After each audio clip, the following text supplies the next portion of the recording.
General Secretary To Lam attends Vietnam-Singapore Business Roundtable. Putin responds to U.S. Ukraine ceasefire proposal with his own demands. Zero Dong House brings joy to poor people in mountainous areas. You're watching today's news on NTV. My name is Nguyễn Thị and I will be your guide through today's latest update. During the official visit to Singapore, Party General Secretary To Lam and the Vietnamese high-ranking delegation attended the Vietnam-Singapore Business Roundtable with the theme Vietnam, the destination of era of science, technology and financial cooperation.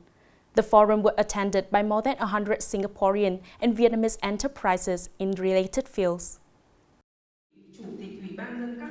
Speaking at the event, General Secretary To Lam stated that Vietnam and Singapore have freshly upgraded their ties to a comprehensive strategic partnership, which not only signifies broad-based cooperation across multiple sectors but also requires a higher quality of collaboration. He also expressed Vietnam's aspiration to integrate new technologies, digital advancements, clean energy, and green energy solutions into the local Vietnam-Singapore industrial parks.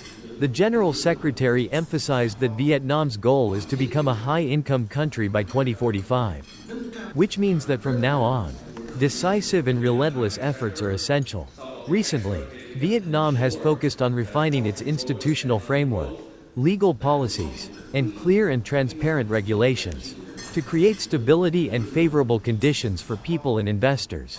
The General Secretary also suggested the industries and fields that Vietnam is focusing on promoting, emphasizing that Vietnam's policy is to continue developing the private economy as a driving force for all-round development of the country. Russian President Vladimir Putin has made his first statement on the U.S. proposal for a 30-day ceasefire in the conflict with Ukraine, in which he expressed support for efforts to end the war, but also stressed that the terms of the agreement needed to be clarified. Speaking at a press conference with his Belarusian counterpart Lukashenko in Moscow, Putin stated his support for the ceasefire but that it needed to be aimed at establishing lasting peace and resolving the underlying causes of the conflict. The Russian president also raised questions about the activities of Ukrainian forces in Kursk, about how the ceasefire is monitored on the nearly 2,000 kilometers front line, and warned that Ukraine could use the ceasefire to regroup its forces, receive more weapons and train new soldiers. The Kremlin chief stressed that these were all questions that required careful consideration, adding that discussions with his U.S. counterpart Trump would be necessary to find a workable solution. U.S. President Donald Trump and NATO Secretary General Mark Rutte met at the White House to discuss global security issues, especially Ukraine conflict, the role of NATO, and the transatlantic relations. At a press conference before the closed-door discussion with the NATO Secretary General, U.S. President Trump mentioned the progress in the ceasefire negotiations between Russia and Ukraine, saying that the U.S. delegation is working in Russia to promote the 30-day agreement.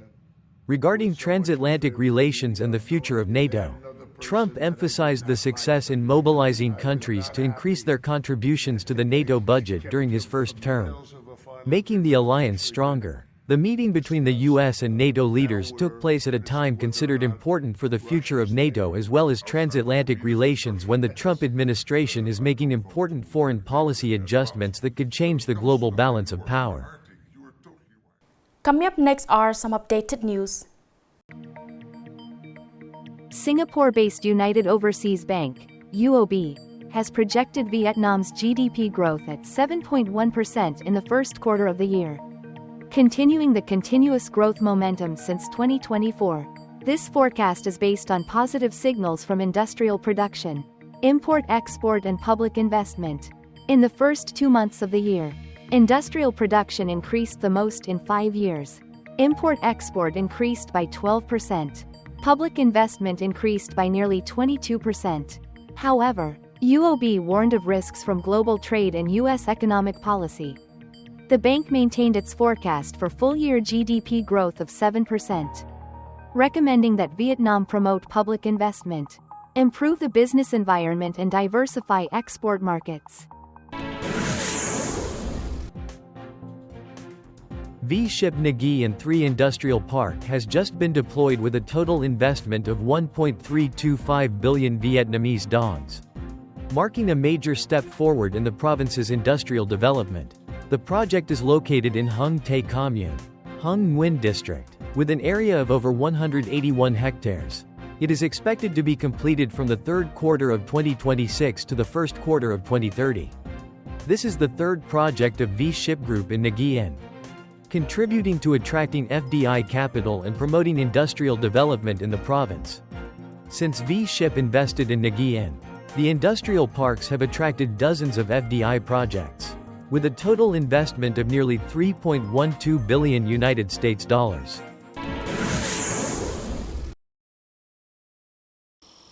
According to the Nghệ An Provincial Forest Protection and Development Fund, to date, the province has received over 115 billion Vietnamese dongs from the Greenhouse Gas Emission Reduction Support Program, paid to forest owner communities and forest management organizations.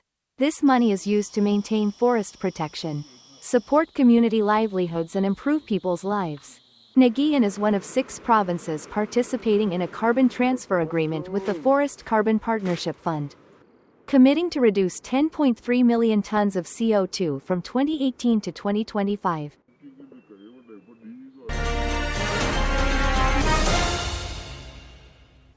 A 30 square meter white house with a thatched roof, a cement floor, and wooded plank walls has brought a lot of joy to poor people in mountainous area. Built in Nậm Giải Commune, Quế Phong district, with the name Zero Dong House, it has become a familiar destination for the people here. The house was built by officers and employees of Production Team 5, Economic, Defense Group 4, Military Region 4 in halfway up the hill, right after the unit's gate, only about 30 square meters wide. But inside the house, there is a free barber shop. There are shelves full of clothes outside the house for people to freely choose. Take for those who need it. Leave the extra, is the criterion set for the people in the village as well as people passing by this address.